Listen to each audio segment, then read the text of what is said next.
respected chairpersons, faculties, and my dear progressive students, Pranam, and very, very happy Doctor's Day to you all. Today, I am going to talk about the most important topic for the care of critically ill babies. And my presentation will be based on KIS, that is keep it simple.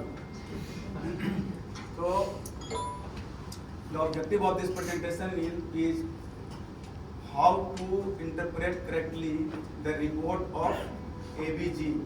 But first, how to take a proper sample, how to handle the sample, and how to analyze it in the ABG machines, and then how to interpret it, what is if it is normal or abnormal. If it is abnormal, then what abnormality is there. It is acidotic or alkalotic. If acidosis, what type of acidosis? It is respiratory acidosis or metabolic alkalosis. If it is respiratory acidosis, it is single respiratory acidosis or a mixed type of pattern. If it is metabolic disorders, then what type of metabolic disorder? It is metabolic acidosis, alkalosis. It is single disorder or mixed disorders.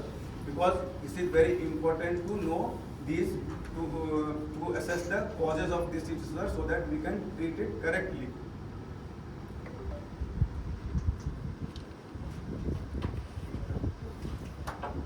So let us start with the clinical scenario. 1.5 month male baby was brought to our OPD with complaint of refusal to feed for last 24 hours. Child has become dull in last 2 days.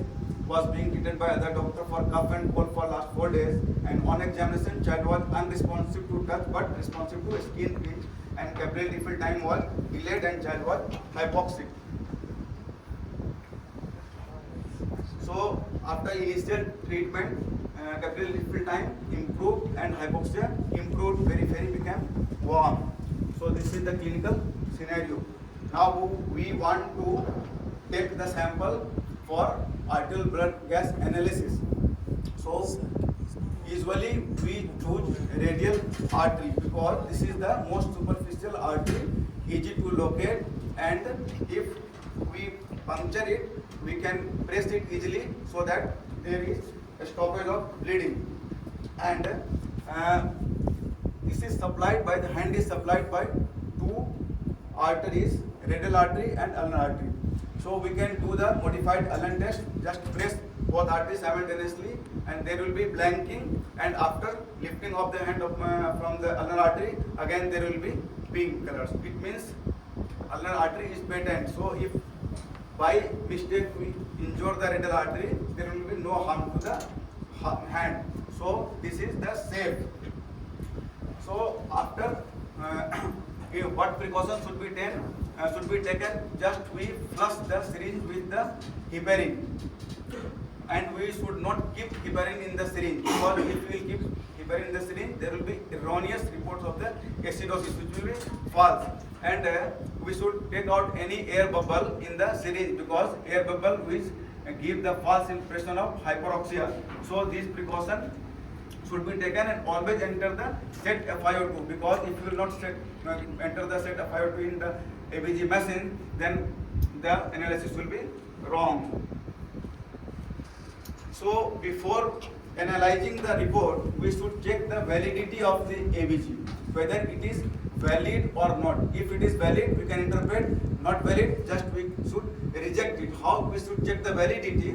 So we derive the hydrogen ion concentration with this formula 24 PCO2 divided by bicarbonate. So in ABG report, PCO2 will be mentioned and bicarbonate will be mentioned. Just derive it and see the hydrogen ion concentration.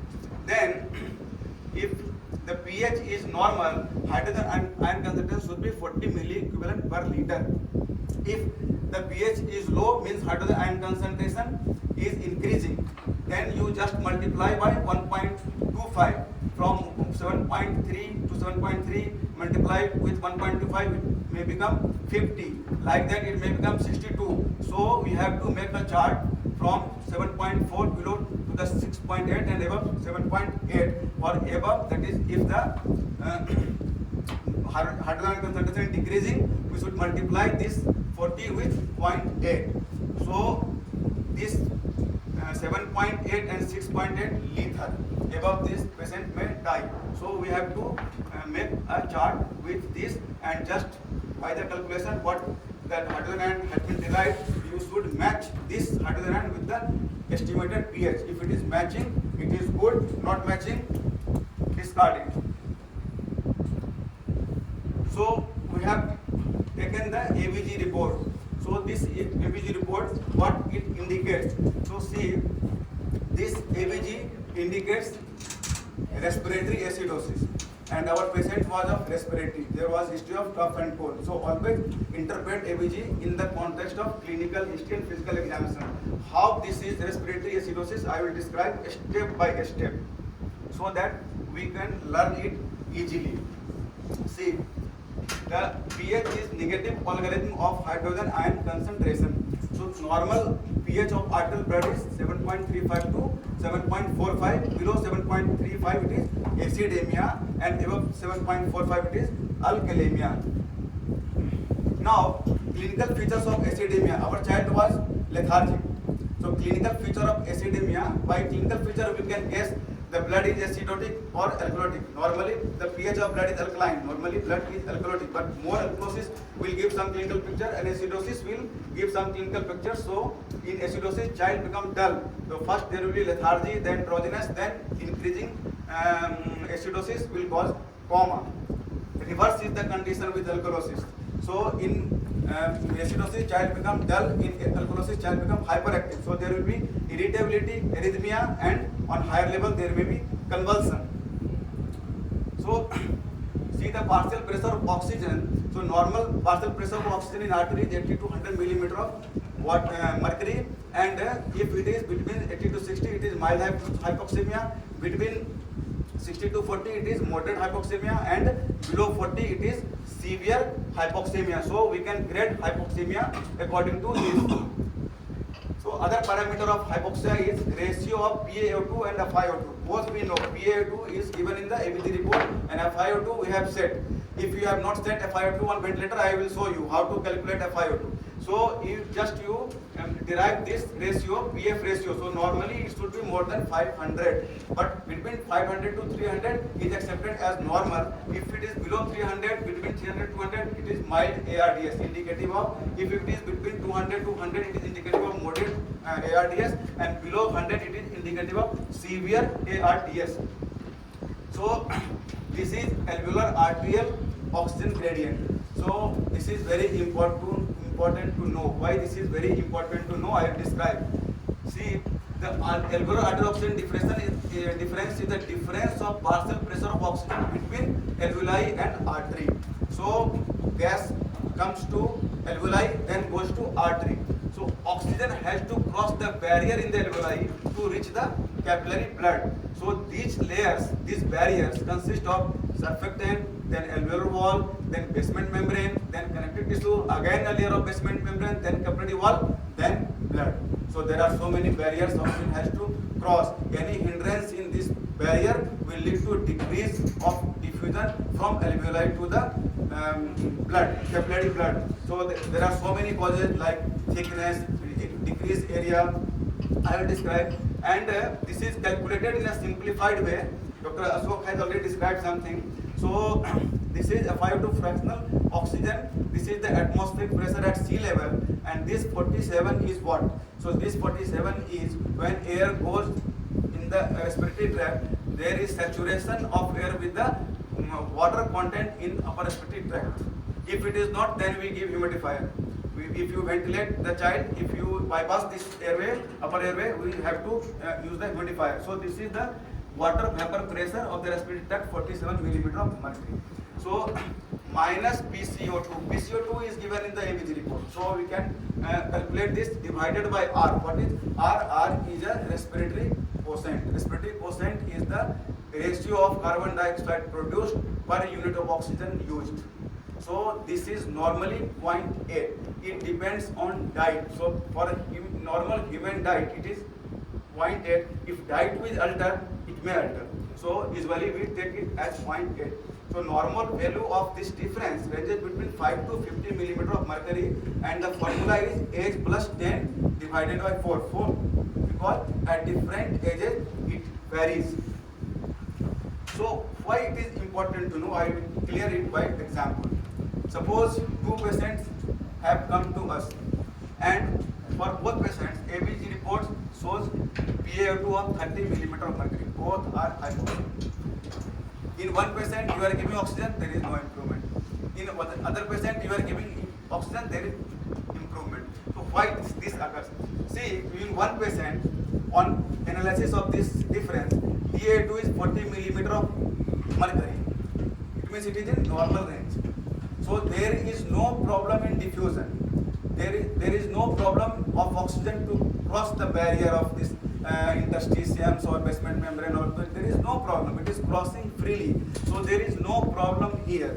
So here the problem is elsewhere, means there may be hypoventilation, there may be depression of the CNS, there may be some paralysis of the respiratory muscles. So in this case, if you will go on giving oxygen, there may not be any improvement in oxygenation. So problem is in ventilation. There is accumulation of carbon dioxide which is replacing the oxygen, causing hypoxia. So you have to remove carbon dioxide for this patient. For this patient, see, there is increase in this difference. That is 65. This is increase, means whatever oxygen is there in the alveoli, it is not crossing freely to the capillary blood. There is some hindrance. But if you will give oxygen, you will giving the higher concentration, you are making the concentration of oxygen higher in the alveoli. So gas moves from higher concentration to lower concentration, from higher pressure to lower pressure. So the oxygen will then move from the alveoli to the capillary, and oxygenation will improve. The classical example is pneumonia, particularly interstitial pneumonia. There is thickening in the interstitium, so there is less diffusion of oxygen, and we give oxygen, patient will improve. So this is the importance of knowing this alveolar arterial gas equation. So if the patient is not on ventilator, then how do you know what is the FiO2? Because FiO2 is important to know for the calculation. So just apply the rule of 4. At room air, oxygen is 21%.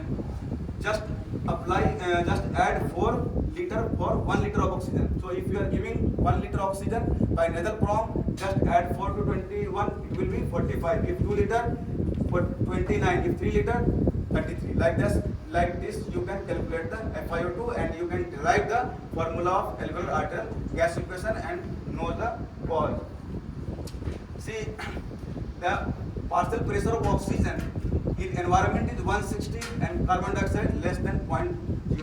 So gas flows from higher to lower pressure. So oxygen will flow from environment to alveoli to the capillary to the tissues, and in the tissues there will be more production of carbon dioxide. Then it will follow in the reverse direction. See, reverse direction. Carbon dioxide will flow from tissue to the environment, and in exhaled air, see, the concentration of carbon dioxide is more than what was the inhaled air. So this is the tendency of gas. Now what is PCO2 and what is bicarbonate? So the direct detected value in ABG machine are pH, PO2 and PCO2, and other parameters are derived from these three. So normal level of PCO2 in arterial blood is 35 to 45 millimeter of mercury, and there are 2 bicarbonate level given in the ABG report. So what to do now? So for assessment of acidosis or alkalosis, actual value is taken into account, actual value. And for the correction of metabolic acidosis, a standard value is taken into account. A standard value, that is bicarbonate S, has been standardized by keeping the value of PCO2 at 40, thereby eliminating the respiratory component. So this is pure metabolic component, and what we are doing, we are correcting the metabolic acidosis. So pure metabolic, for this we have to take into account the standardized value of bicarbonate. What is base excess? So there are some other parameters in the ABG report. Base excess is the amount of base required to maintain the pH of blood at 7.4 at normal conditions of PCO2 and temperature. So normal range of this base excess is +2 to -2. and SO2. PaO2 is the partial pressure of oxygen, but SO2 is the percentage saturation of hemoglobin with oxygen, and the normal value of this is 93 to 100%. And there are other parameters also. This is content of carbon dioxide, content of oxygen, and then anion gap. We all know what is the anion gap. I will describe a little bit about this. So now we will go step by step and we will learn how to interpret the ABG report. So interpretation always in clinical context. Like in our patient, the patient was of respiratory, so there may be some respiratory problem. So see, pH is 7.21. So less than 7.35 is acidemia, and more than 7.45 is alkalemia. So here is acidemia. So remember, carbon dioxide is acid, bicarbonate is alkali. So acid, carbon dioxide will increase, acid will increase, there will be acidemia. Reverse, if it will decrease, there will be alkalemia. Bicarbonate is alkali, so increase in bicarbonate means alkalemia, decrease in bicarbonate, acidemia. So remember this. Now see, who is responsible for this acidemia? See, PCO2 is 56, is more, acid is more. What is bicarbonate? Bicarbonate is 28. So it may not be responsible for acidemia because alkali is within normal limit. Acid, that is PCO2, is increasing, so it is responsible for acidemia. So this is respiratory acidosis. Other way you can remember ROME, ROME. Just you see the pH and PCO2. So RO respiratory opposite, ME metabolic equivalent. So if pH and PCO2 is moving in opposite direction, it is respiratory. If it is moving in same direction, it is metabolic. See, this is moving in opposite direction. pH is decreasing, PCO2 is increasing. So in this way also this is respiratory acidosis. Now see, pH is 7.49. What is the PCO2? 28. It is decreasing. It is decreasing. So acid is decreasing, and bicarbonate is what? 21. So bicarbonate is not responsible for this. Bicarbonate, it is in lower side. Bicarbonate is lower side. Alkali is in lower side. Alkali lower side means there may be acidemia. So this is not responsible. What is responsible for this alkalemia? PCO2. So this is respiratory alkalosis. So the abnormality in PCO2 respiratory, abnormality in bicarbonate metabolic. So remember these things. Now see the compensation. How will you calculate the compensation in respiratory disorders? So in cases of respiratory disorders, compensated will be done by kidney, and if there will be problem in the kidney, compensated will be done by the respiratory system, that is lungs. So what are the compensation? Kidney absorbs more or less bicarbonate in response to respiratory disorders. So in cases of respiratory acidosis, so there is acidosis. Acidosis means kidney has to increase the bicarbonate to increase the level of alkali, so that it may compensate. So in acute condition, per 10 millimeter change in PCO2, there will be 1 milliequivalent rise in bicarbonate. In acute condition, I will describe how will you know this condition is acute or chronic. One is the clinical. So in children, sometimes it is very difficult to assess clinically whether it is acute or chronic. So by formula we can arrive at this. So this is acute condition 1, 4, and if it is decreasing, then it will decrease by 2 and 5. So decreasing means alkali has to decrease in case of respiratory alkalosis. So if there is acidosis, it will increase by 1 and 4 acute chronic. If it is alkalosis, respiratory alkalosis, it will decrease by 2 and 5 acute and chronic. Now, how will you know it is acute or chronic? There is a formula. So you would just multiply delta PCO2, that is change in PCO2, with 0.008 and then with 0.003, and then subtract or add with the normal pH, that is 7.4. If the pH is decreasing, subtract. If the pH is increasing, add. And if you will match this thing, if it is matching, your pH is matching with this derivation 0.008, it is acute condition. If it is matching with this derivation 0.003, it is chronic condition. Now see, this is an acute condition, and we will see the compensation. So this is 7.22, it is acidemia. PCO2 is 60. So this is respiratory acidosis. Now we will check the compensation. What is this? So this is acute condition. So PCO2 has changed from 40 to 60, that is 20. That it means for 10 the bicarbonate will change 1 in acute condition. For 20, 2. Then see here, if we will take the bicarbonate at 24, the normal level, we will add 2, it should be 26, but it is 28. So there is more. So no, so 28 may be normal because the range I have described you 22 to 26. So if you add 26, it will be 28. So it is compensated acute respiratory acidosis. Clear? This is compensated acute respiratory acidosis. Other example. See, pH is 7.51 and the PCO2 is 20. So this is respiratory alkalosis. So now respiratory alkalosis, it is acute condition. So in acute conditions, the bicarbonate will go down by 2. So for 10 millimeter 2, but the change is 20. For 20 it is 4. So if the bicarbonate, standard bicarbonate we take at 24, 24 minus 4 is 20. So this is compensated acute respiratory alkalosis. Clear? Now see, how will you see the mixed disorders? So in this example, pH is acidotic, PCO2 is more. So this is respiratory acidosis. Now see, this is acute condition. So in acute condition, we calculate the compensation. So PCO2 has changed from 40 to 70, that is 30. So this is acidosis. In acidosis, per 10 bicarbonate should increase by 1, for 30 by 3. So see, what is the bicarbonate?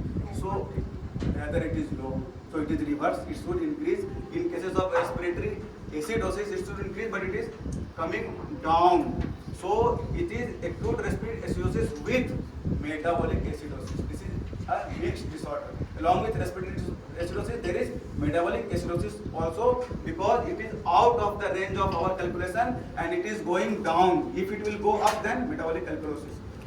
So this is clear. Now see the other example. So this is a chronic condition. pH is 7.29 and PCO2 is 60. So this is respiratory acidosis chronic. So it is chronic respiratory acidosis. For 10 changes in chronic respiratory acidosis, bicarbonate will increase by 4. So see, there is 20 changes. So it will increase by 8. So bicarbonate should increase by 8. So if the bicarbonate is standard 24, 24 plus 8 is 20 plus 32, but it is 36, more than the our calculated compensation. So there is something else operating here which is increasing the bicarbonate level. So what is this? Along with chronic respiratory acidosis, there is metabolic alkalosis, because alkali is increasing. Now see the metabolic problems. pH is 7.29, PCO2 is 32. So PCO2, if it is 40 normal level, it is coming down, acid is coming down, then why there is acidosis? Means it is not responsible for acidosis. It is responsible for acidosis is bicarbonate. Bicarbonate is coming down. So this is metabolic component. So this acidosis is metabolic acidosis. Clear? Now pH is 7.49, that is alkalemia, and PCO2 is more. So PCO2 acid is increasing, so it cannot produce alkalemia. Something else is producing alkalemia, and which is this? This is bicarbonate. So bicarbonate is increasing. So alkali is increasing. So this is metabolic problem. So this alkalosis is of metabolic alkalosis. Clear? Okay. So bicarbonate is a buffer. So there are 3 pillars for maintaining the pH: kidney, lungs, and bicarbonate. And all 3 has to work in unison. So what kidney does? Kidney reabsorbs bicarbonate, then it forms sodium bicarbonate. Sodium bicarbonate splits into the carbonate and sodium, then carbonate will split into hydrogen ion concentration and carbonic acid will split into this hydrogen and carbon dioxide will be washed out from the lung. So this is the compensatory mechanism. Now we'll see by example. So respiratory system retain or exhale carbon dioxide to compensate. So here the problem is in metabolism, that is the problem is in kidney. So respiratory system, lungs will compensate. So compensation in metabolic disorders is done by respiratory system. So how will you know the compensation in cases of these disorders? So PCO2 in metabolic acidosis should be bicarbonate into 1.5 plus 8 plus minus 2. So this formula we have to remember. And in cases of metabolic alkalosis, bicarbonate into 0.7 plus 21 plus minus 2. This formula we have to remember, and we will see by example. See, interpretation of compensation. What is there any compensation or not? So pH is 7.1. PCO2 is low. It is not responsible for this acidemia. What is responsible for this acidemia is bicarbonate, that is low. So this is metabolic acidosis. So for metabolic acidosis, we have to know by formula what should be the carbon dioxide. So bicarbonate into 1.5 plus 8. So it is 18 plus 8, 26. So the PCO2 should be between 24 to 28. See, PCO2 is out of range. This is out of range. It means there is some respiratory problem. What type of respiratory problem? PCO2 is increasing or decreasing? It is decreasing. So decreasing means acid is decreasing. So this is alkalosis. So along with metabolic acidosis, there is respiratory alkalosis. Clear? So now this is pH 7.4 alkalemia, and PCO2 is increasing, acid is increasing. It may not be responsible for alkalemia. Which is responsible for alkalemia? Increase in bicarbonate level. So this is metabolic alkalosis. Now for metabolic alkalosis, PCO2 level we have to derive by formula bicarbonate into 0.7 plus 21. So bicarbonate here is 31. So approximately into 31 into 0.7, 21 or 22. If it is 21, add 21, it will be 42. So bicarbonate should be 40 plus in the range between 40 and 44. So it is there or not? No, this is out of range. Out of range with our this compensation formula. And out of range what? Increasing or decreasing? Increasing. So acid is increasing. So along with metabolic alkalosis, there is respiratory acidosis. It is clear? Now, if there is a metabolic problem, metabolic acidosis, we have to know the anion gap. So anion gap, we derive sodium minus bicarbonate minus chloride. So we add the bicarbonate chlorides and subtract it from the sodium. This is anion gap. So metabolic acidosis may be of two types: high anion gap, normal anion gap. This is very important to know for the management of this metabolic acidosis. So high anion gap, HAGMA, normal anion gap, NAGMA. So HAGMA and NAGMA. So in HAGMA, causes are mud piles. This is pneumonics, methanol poisoning, uremic acidemia, diabetic ketoacidosis, phenothiazine toxicity, isoniazid toxicity, or inborn error of metabolism, lactic acidosis, ethanol poisoning, salicylate toxicity, and so on. For HAGMA, we have to know the anion gap. So why there is anion gap? So anion gap is due to the unmeasured anions. There are so many anions in the ABG report which are not there, unmeasured. So this is creating the gap. And the major anion is albumin. Alone albumin can constitute 25% of the anion gap, and other 75% are contributed by other anions like sulfate, phosphate, urease, formates, lactates, ketoacidates. So this is important, albumin. So for anion gap calculation, we have to see albumin also. What is the level of albumin? If albumin is falling, anion gap is increasing. So for per gram fall in albumin, we add 2.5 to calculate the anion gap. So this is important. Now what is this delta gap? So gap ratio. So this is very important. Metabolic acidosis is alone, or there is something else with the metabolic acidosis, high anion gap metabolic acidosis. It may be alone, or it may exist with some other pathology. So this gap ratio should be 1. If it is more than 1, then there may be associated metabolic alkalosis, HAGMA plus metabolic acidosis. if the ratio is less than 1, so hagma plus nagma, there may be metabolic high anion gap metabolic acidosis along with normal anion metabolic acidosis, and causes are different. So we will see by example. See, delta gap ratio. So anion gap delta anion gap we calculate from the anion gap measured from the normal. Normally we take a 12, and bicarbonate normally we take 24. So we will see the gap. So delta anion gap should be equal to the bicarbonate. So as the anion gap increases, bicarbonate should decrease in the same proportion to maintain the pH. If it is not changing in the same proportion, then there is something else operating. Example, anion gap, in one patient anion gap is 18. So the delta anion gap 18 minus 12. 12 is the normal anion gap we have taken. So this is 6, and bicarbonate reading is 18. So 24 minus 18. So it is also 6. So then the ratio is 1. So there is only one pathology, high anion gap metabolic acidosis.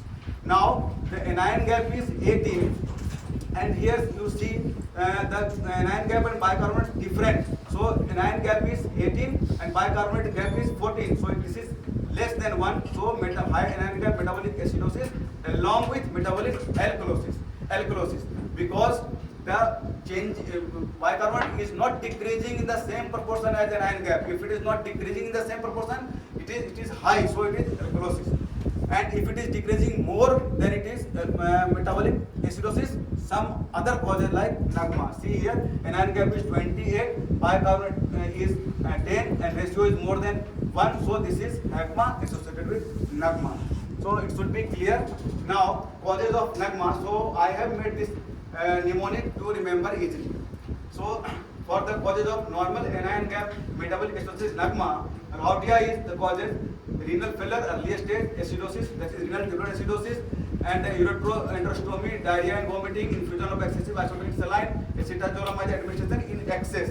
And why we should know this cause? Because treatment differs. So if there is normal anion gap metabolic acidosis, then we have to investigate further to know the cause. Then what will you do? We should do the urine anion gap. Urine anion gap is urine sodium plus potassium minus urine chloride.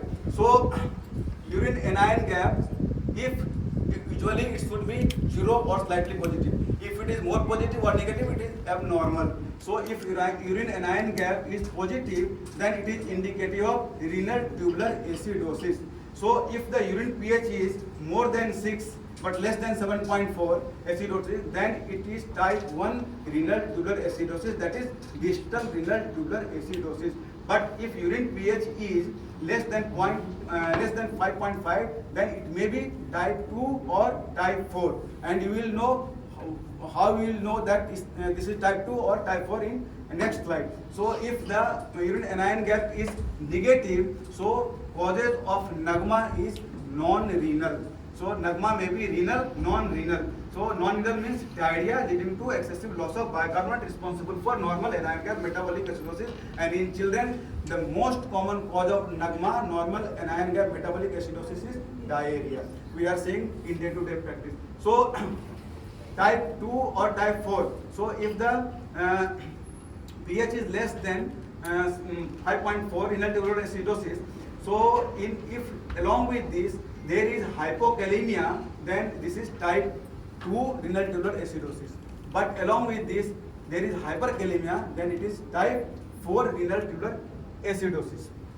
Now metabolic alkalosis. So it is not unusual to see cases of metabolic alkalosis in our PICU. So there are three main mechanisms of metabolic alkalosis: chloride depletion, hypokalemia, excess of mineralocorticosteroids, and we will know the causes. So main three etiologies are volume loss, loss of gastric acid by repeated gastric suction or vomiting. That's why I tell you, while resuscitating a baby coming to with frequent episodes of vomiting, there is already metabolic alkalosis, and if you go on giving renal lactate, metabolic alkalosis will increase. So you are not benefiting the patient, just you are harming the patient. So avoid it. So loss of gastric acid by repeated gastric suction or vomiting, metabolic alkalosis, and excessive use of diuretics. We will see in PSU the patient who is receiving excessive diuretics in the report of ABG will come as metabolic alkalosis. Now, if there is metabolic alkalosis, we should investigate further. And what investigation? We should see the urine chloride. If the urine chloride is less than 15 milliequivalent, it is chloride responsive. It is more than 25 milliequivalent, it is chloride resistant. So causes are different, treatment are different. So if the metabolic alkalosis is chloride responsive, causes may be vomiting, gastric aspiration, cholinergic diuretics, excessive use of laxatives or volume loss. If it is chloride non-responsive by this formula, then causes may be primary aldosteronism, severe hypokalemia, that is serum calcium less than 2 milligram per liter, and licorice poisoning. So these are the causes of, and we should know the causes to treat the patient. So up till now we have come to the conclusion that we know everything about ABG, how to take the sample, how to handle it, and how to interpret it. What is acidosis, what is alkalosis, whether it is respiratory acidosis, whether it is metabolic alkalosis, is there any compensation, or is the compensation out of range, means mixed disorder. So everything we should know, and if any further questions or comment is welcome.